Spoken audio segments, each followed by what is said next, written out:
Just No shut the problem. door. No problem. Okay, now we're live. Now we're live. Yeah, we're live now. Welcome to another Nerd Stalker interview. Good afternoon. This is Greg Gloria, aka Social Greg, on Twitter for the Nerd Stalker Media Network.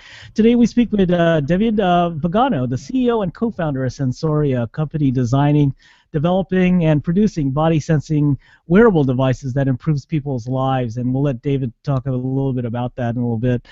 We met him at the ID TechX USA 2014 just recently last month at Wearable Live 2014, where he was talking about the garment is the computer, which was an interesting topic, and we're going to get a little bit more into that in a little bit with David.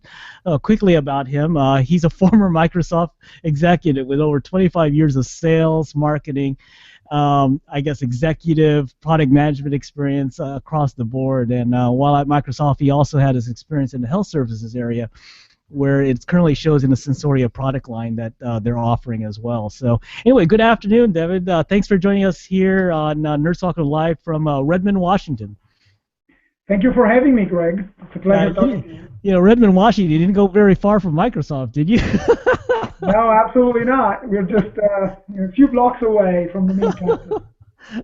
Well, I guess you know the surroundings there, so I guess it's pretty common, comfortable for you. So We do. We do. yeah. We love the weather. Okay, we'll talk a little bit more about that in a little bit. So anything you want to add to your intro that I left out to tell the Nerd Soccer audience? No, I think you summarized it very well. I think we are in a specific market situation here where the wearable 1.0 world is transitioning to something more elegant and more transparent to the user, and we refer to that as a wearable 2.0. Very much like the early PC. Started with clunky, big desktop computers that used to take away most of our desks, right? And they were Right. still very slow and not very powerful. The wearable industry has been focused on wrist-based devices that are basically glorified pedometers so far. So Mm. really what we're trying to do as an introduction is basically inject biometric sensing technology into whatever people want to wear. Uh, so you and I woke up this morning, took a shower, put our clothes on, right? Wouldn't it be nice to actually put and inject this type of technology into clothing so that those devices become completely transparent and injected into whatever we decide to wear? We don't have to wear other plastic devices on top of whatever we decide to wear. That's pretty interesting when you say that, because when I got out of the presentations, there were about four of them that day, if I remember, because it moved from really people, like DuPont talking about materials, raw materials, really things that Yeah. you guys would use, to people really talking about kind of conceptual stuff. And I thought yours was interesting because, yeah, you did say it was analogous to the PC market. So I mean, uh, you're trailblazing this right now. So I mean, can you tell me what Sensoria looks at when you're talking about wearables 2.0? You say it's embedded, but can you talk a little bit more about that? Sure. I mean, given our background, Greg, we're platform people, right? We understand platforms, and so there are multiple companies out there that actually can add value to make it feasible from a technology standpoint to turn a piece of clothing into a computer. But there are three layers of the architecture that need to be identified and constructed so that a developer can actually build solutions on top of this new ultra personal computing platform, if you will, right? So the first layer is absolutely what you were referring to. Companies like DuPont and others, big, large materials companies, are creating technologies and materials that can turn a textile into a sensing device. On top of that, though, that's not sufficient. You need to have some type of microelectronics that drives the data out of that piece of clothing into some type of cloud-based system so that you can feed it to a mobile application, as an example, and back to the user, right? So the three layers of the architecture are the sensor materials textile layer, the second is the microelectronic layer, and the third layer is really the cloud-based layer. And no one so far that I know of has been trying to build a three-layer platform that allows a developer to build meaningful applications on clothing. And that's what we're trying to do with the Sensoria Developer Kit. I was gonna ask you. I saw a concept recently where, everyone talks about IoT. Quite frankly, a wearable could be an IoT. So, IoT is another funny name for a lot of different things it could be, right? But, when I looked at some of the concepts there, and you talked a little bit about the cloud, where do you see, like, the main computing power? Is it in the phone that's putting the data up to the cloud, or can it be the cloud device to do a lot of the heavy lifting, the number crunching, the algorithms? I mean, where do you guys see that? It's an interesting question. So let me start from the definitions, because people tend to be confused with all these new acronyms, right? Which, yes. From a geeky standpoint, we're used to acronyms anyway, but these are new. So IoT is really the evolution of industrial automation, right? It's basically all these home automation systems used to be connected to proprietary protocols, not necessarily open to the internet. And so IoT, you can think about a thermostat, you can think about home automation devices, now truly and elegantly connected to the internet as the new wave of this industrial automation wave, and that people refer to that as IoT, Internet of Things. There is another more interesting area that we think is even more important to our own lives, and that's what we call Internet of People. IDTX, the analysts that you were talking about, refer to that as IOP, right? So if you take IoT plus IOP, Cisco calls that IoE, Internet of Everything. We call it Internet of Everyone, right? So it's really new acronyms, but it's actually meaningful because, Internet of People, unlike Internet of Things, really means driving biometric data to the person wearing that device, so he or she can make better decisions. And I would argue that, there are more interesting opportunities to just harvest data from the human body to actually drive better decision making in fitness, in sports, but also in health and healthcare. And that's really what we're focusing in on. Oh, really? So, yeah, let's talk a little bit more about the health side of your business, because I think you bring up a very good point, is that, doctors looking at data that could be on you in real time is really an interesting notion in my mind. But still, there has to be something that makes sense of that data and to give the doctor some decision-making ability, which has to be the criteria, right? Yeah. So maybe can you talk more about that? Sure. Not just the doctors. I think we refer to the personal trusted advisor as the person that the person wearing the device wants to share the data with. So that trusted advisor could be a coach, could be a personal trainer, could be a clinician, right? So it doesn't really matter, as long as from a security standpoint and privacy standpoint, we build those rules in the rule engine in the cloud that allows me as a consumer, if and when, knock on wood, I transition to be a patient, right, to share that data with my clinician. But let's take the example of a runner. In no other human activity as running, people get injured every year, right? 65 to 80% of all runners get injured every single year. And still, we don't have, in year 2014, almost 2015, we don't have a way to actually collect data from the human foot. People refer to the science of human locomotion as GAIT, G-A-I-T. If you Google it, you'll find a lot. Starting from the 1600s, it was defined by the Germans and the Italians in very, very specific ways. But even as of today, we don't have a smart and easy way to collect data on how people walk and run. And that's why we think technology can actually add value to create those new data sets, not just traditional data sets like heart rate. Heart rate has been around for a long, long time. But what about the science of human locomotion, which is what we're focusing in with the Sensoria socks, as an example? Wow, that's pretty cool, because I think you're absolutely right. I think with these new ways of sensing things, whether it's through socks or body, whatever, these are creating new data sets, as you just mentioned, right, to look at things, right? Yes. There are two things from a developer standpoint that are really two cool things happening. Number one, there are traditional data sets that can now be collected in real time a lot more easily than before. Heart rate monitor data can be collected by a sports bra right now without having to wear a strap, right? So a lot more people, I would argue, are willing to wear a t-shirt or a sports bra than a strap. So we will have a lot more data coming in into a cloud system from those devices as well. But you're absolutely right. Then on top of that, we have completely new data sets that have never existed before. That, quite frankly, even researchers and clinicians don't know what to do. They don't know what to do with those data sets because they've never been able to collect that data outside the clinic. And that's the example of GATE. That, I think, is one data set, but there is definitely a lot more than that. Wow. Well, let's talk about the Sensoria products a little bit. You talked a little bit about how you see the vision of enabling Wearables 2.0, but like how is Sensoria kind of playing in that role? So from a Sensoria is really two things. It's a platform for developers.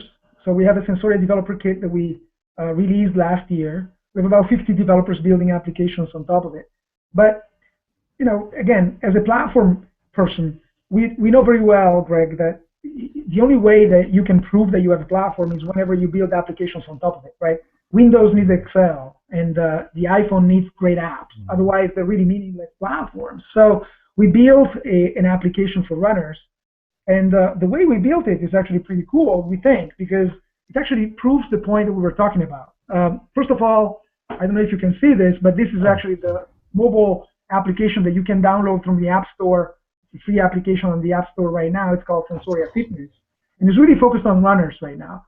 The first thing that you see here is that from a developer standpoint, for the first time in our lives, really, I can actually connect multiple wearables like a t-shirt or a sports bra and a pair of socks in real time to a virtual coach experience, right? So it's very simple. I can just pair the devices, and now in real time, I will have my heart rate monitoring and my impact data. Am I landing on the forefoot? Am I landing on the heel? What's my cadence, right? So everything gets really injected in real time, and the virtual coach will allow me to actually listen to my favorite music. But if I'm not doing what I want to do, the virtual coach will interrupt the music and tell me, Davide, your cadence is off, or you're heel striking more than you want to. Right. That's really thanks to Bluetooth Smart, to mobile devices like smartphones, but also thanks to technology and materials, like we were talking about at the beginning of this conversation, that allow us to turn something as dumb as a sock into a PCB, right? So you can see that we have magnetic connectors at the top, we have conductive fibers that are washable, and we have sensors, embedded textile pressure sensors that actually allow us to detect not just how far and how fast I run, which is great, but since I'm not qualifying for the Olympics anytime soon, I want to actually learn more about how well I'm running, because I don't want my knee to hurt or my back to hurt at the end of the run. And I want to know in real time that I'm doing the right thing. Wow. So, okay, I got this now. So since your platform, guys, I mean, that makes a lot of sense, is that, when you look at the body, it's more than just the T-shirt. It is more than just a heart rate. It's a whole system. It is very much like it's a whole system, absolutely, that you can connect in real time, and that's a big difference, right? So when you ask where the intelligence resides, it cannot reside all in the cloud. Some of the intelligence will reside into a piece of plastic that will become smaller and smaller, right? With more powerful batteries, smaller accelerometers and gyros. They connect to a textile device like the sock, and so there is some intelligence at the firmware level. There is some intelligence, real-time intelligence at the mobile app level, and then of course there is much more, let's say, energy rich algorithms that can run in the cloud that can be consumed in a dashboard type of environment after the fact as well. So we have 3 layers of intelligence that you can actually build your algorithms for. And so firmware level, mobile app level, and cloud level. Wow, that's neat. I mean, it makes a lot of sense now. Thanks for explaining that. Hey, I'm an electrical engineer. Where's the damn battery when all this stuff? Well, the battery. Yeah. So the battery has to be hosted in a flexible, this is a flexible board, so regardless of the size of the ankle, if my 8-year-old or a diabetic patient wants to wear it, we can actually adjust it. The batteries right here is serviceable. You can actually see the compartment here. And what you see here are magnetic snaps that actually behave like an actuator.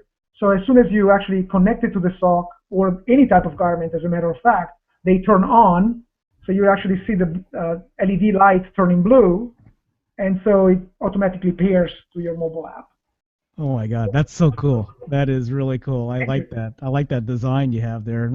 Okay, you answered my question. Where's the battery? It's all integrated in that one little loop there. Wow. Right. Now, can I ask you some maybe advanced stuff here going on?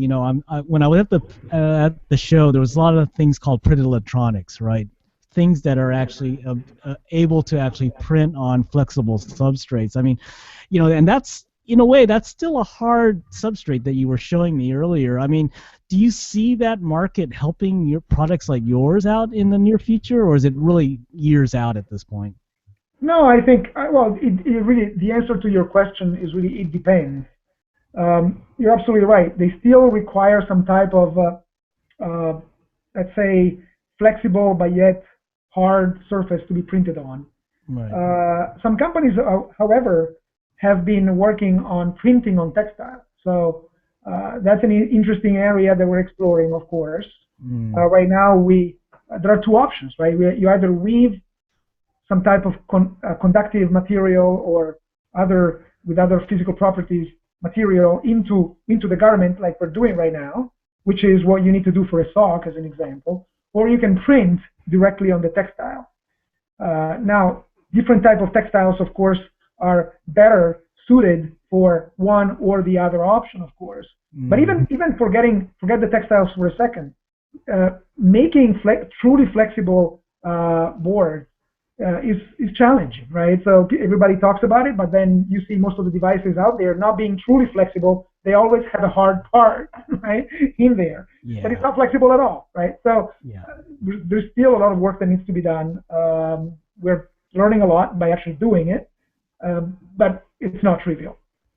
Okay, this is really an interesting conversation, David. I really appreciate this. Let's shift the business, because I think your story about moving to be a executive in a billions of dollar corporation called Microsoft to go into this, I gotta beg the question. What in your right mind made you do this? Yeah, my wife asks the question a lot too. So, well, I come from a very entrepreneurial family. My brother's an entrepreneur. My dad is a small business entrepreneur as well. So I got tired of them telling me, shut up, you work for a boss. I mean, jokes aside, I think there is a fantastic opportunity to build on the things that we talked about, right? The ability to actually convert something that people want to wear into something meaningful that can do well and do good, not just to the fitness enthusiast, but also to the elderly patients.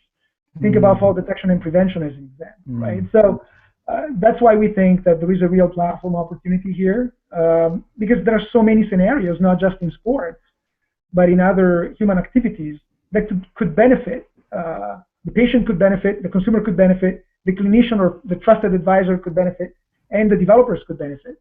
So it's a classic win-win-win type of scenario, and quite frankly, we saw the opportunity and we wanted to get working on it. And when you work in a large corporation, there is a process to as you know, to get stuff done. And we're impatient people, so we just decided we're going to leave and do it, and that's what we did. When did you start this company, Dave? When did we start the company? Yeah. We started the company in early 2011, very quietly, and we quickly realized that we were ill-suited to bring all these parts together. So we had to reach out and hire signal processing engineering resources, electronic engineering resources. My two partners actually come from the Xbox Kinect and Xbox Live division, so they knew more about hardware than I did. But of course, we didn't have enough knowledge about textile and materials. So we had to hire people from, University of Washington and K2 Sports, right? So completely different background. Very, very thin, but very meaningful, multidisciplinary team. And it's fascinating what people thinking about different things from different angles can actually bring together. So. I mean, because it's kind of fascinating when I think about your background and what you were able to transition from to, but it sounds like your stint as a business person, executive, product manager, however you want to call it, all those roles seem to make you identify risks. I mean, I know I worked in a big company, and as a product manager, man, whenever we were past the CNF phase, the general manager is going to ask me, okay, Greg, well, what's the SWOT analysis on this, or what's, what are we going to do here? What are your risks that you're going to try to have to avert? But it sounds like your executive experience has helped you out identify gaps, right, in your business, right? It does, but you're never prepared to do something that has never been done before, right? So True. Every time as a startup, I would just recommend people try to minimize the R in R&D, right? So if you do have an idea and you can actually focus 100% on the D, right, of the R&D, good for you, right? For us, we couldn't do that. We totally underestimated the challenge at the beginning, and we said, well, we're going to find the materials that we need. We ended up having to develop our own pressure sensor, right? Because we couldn't find the textile pressure sensor that we could actually wash, as an example, right? So you're never equipped to actually solve these problems, but you're going to have those problems if you're trying to do something truly new and innovative, I think. So, how big? Patience is important. How big is your company right now? I mean, about 20 people. We're a very small company. Wow. But very much like other, startups, we tend to be very, very creative on, outsourcing and leveraging partnerships. So we have, another probably 10 people that work very closely with us, either as vendors or partners. That's great. No, I appreciate your time. I think, you have to get on with the rest of your day, and I know you're traveling pretty soon, so we'll close the interview out. So how can people get to know more about, get a hold of you and maybe get to know more about Sensoria? Well, people can send email to us at info@sensoriainc.com, and they can find a lot of information on sensoriainc.com. In terms of developers information, you can find the SDK information over there. On the consumer side, our consumer products are under sensoriafitness.com. So those two websites, people will find information they need. No, God, this is really. I appreciate your time, because it was just a motivating chat we had just for the last half an hour. So it was fun. Thank you, Greg. We appreciate it. Thank you for your time. Okay, well, we'll close off the interview, like I said, and I think, again, that was, David Vigano, CEO and co-founder of Sensoria, producing, wearables, advancing the wearable technology to wearable 2.0, as he talked about earlier. So this is Greg Blurry, aka Social Greg on Twitter, for the Nerd Stalker Media Network, where we believe in tech, startups, design, and you. Thanks for joining us, everyone, and be careful out there. Thanks again, David. Thanks for your time. Thank you, Greg. Pleasure talking to you.